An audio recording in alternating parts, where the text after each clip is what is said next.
আজকে আমরা ষষ্ঠ শ্রেণীর বিষয় গণিত চতুর্থ অধ্যায় নিয়ে সম্পূর্ণ অধ্যায় নিয়ে আমরা আলোচনা করব। তবে শুধু ষষ্ঠ শ্রেণী নয়, এটা ষষ্ঠ থেকে দশম শ্রেণীর শিক্ষার্থীদের জন্য প্রত্যেকের জন্য খুবই গুরুত্বপূর্ণ। আজকে যে বিষয়গুলো আমি আলোচনা করব, দেখা তোমরা ষষ্ঠ শ্রেণীতে পড়ো, কিন্তু দশম শ্রেণীর শিক্ষার্থীরাও এই বিষয়গুলো ভুল করে। তাদেরও এখনো নতুন করে আমাদের ওই ষষ্ঠ শ্রেণীর মতন ওই দশম শ্রেণীতে গিয়েও শেখাতে হয়, অনেকে পারে না। তাই আজকে এই ক্লাসটা অত্যন্ত গুরুত্বপূর্ণ হতে যাচ্ছে। সবাই আমরা মনোযোগ দেবো এবং ধারাবাহিকভাবে একটু আলোচনা করব। তোমরা একটু মনোযোগ দিয়ে দেখবা বা শুনবা। দেখি আমরা চতুর্থ কি আছে, বীজগণিতীয় রাশি। বীজগণিতীয় রাশি খেয়াল করি, এটা কি বলতো? এটা সবাই জানে তো?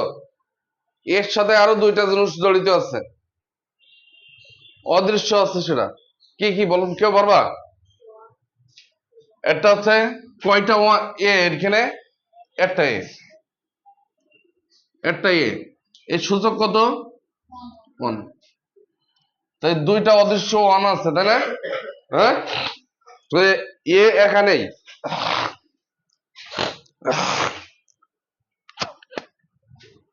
কি একা আছে? কি একা আছে? এখানেই এর সাথে কি আছে? একটা সংখ্যা সহগ, একটা সংখ্যা সহগ, আর একটা আছে সূচক। হ্যাঁ, আর এটা কি বলা হয়? একে কি বলা হয়? ভিত্তি। একে কি বলা হবে? ভিত্তি। বুঝতে পেরেছো সবাই?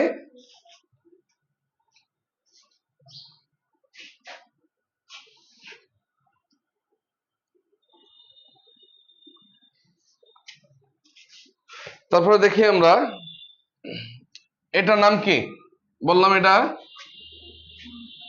সংখ্যা সূচক। এটা হচ্ছে সংখ্যা সূচক। এটা হ্যাঁ, এটা হচ্ছে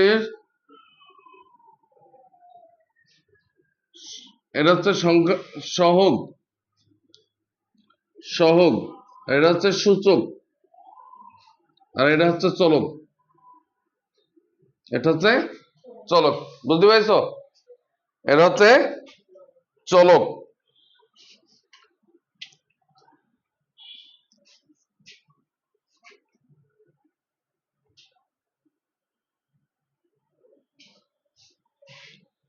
এটা কি বুঝতে পারছো? এই প্রোটন নাম কি? এই প্রোটন নাম হচ্ছে পদ। প্রোটন নাম হচ্ছে। তাহলে আমরা সূচক পদ কি বুঝতে পারছি? হ্যাঁ, পদ। আবার একে রাশিও বলা হয়, একে রাশিও বলা হয়, পদ অথবা রাশি বলা হয়। হ্যাঁ, এটা হচ্ছে একপদী রাশি। এটা বলা হয় কি? একপদী রাশি। একটা পদ আছে, তাই এরকে একপদী রাশি বলা হয়। বুঝতে পারছো? একপদী রাশি বলা হয়। আবার এটা হচ্ছে একটা পদ, এটা একটা পদ, মনে থাকবে? তাহলে আমরা একটু নিয়ে আর একটু খেয়াল করি। এটা যদি আমরা মুছে দিই,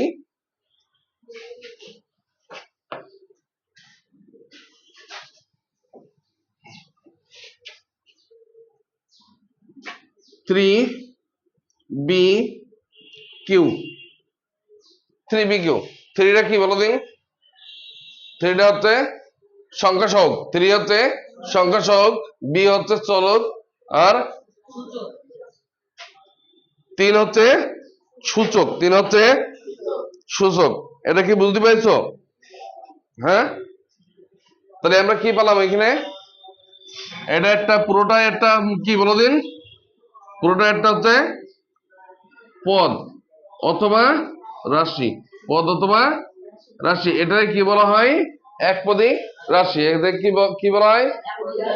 একদম গুরুত্বপূর্ণ, খুব মনোযোগ দিতে হবে। এটা কি বললাম? একপদী রাশি বা পদ। ঠিক আছে? চলক কয়টা এখানে?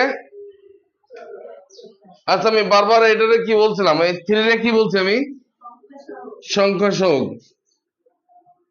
সংখ্যা সহগ। আচ্ছা বলো তো, এ বি কিউ, এখানে এটা বি এর সহগ কত? এখানে বি এর সহগ কত বলতে পারবা কেউ? বি এর সহগ হচ্ছে এ, বি এর সহগ হচ্ছে এ। এটারে কি বলা হয়? আক্ষরিক সহগ।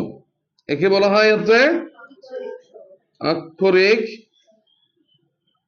সহগ। এটা বুঝতে পারছো? এটা কি বলা হয়? আক্ষরিক সহগ। ঠিক আছে, তাহলে আমরা আজকে পদ আর সূচক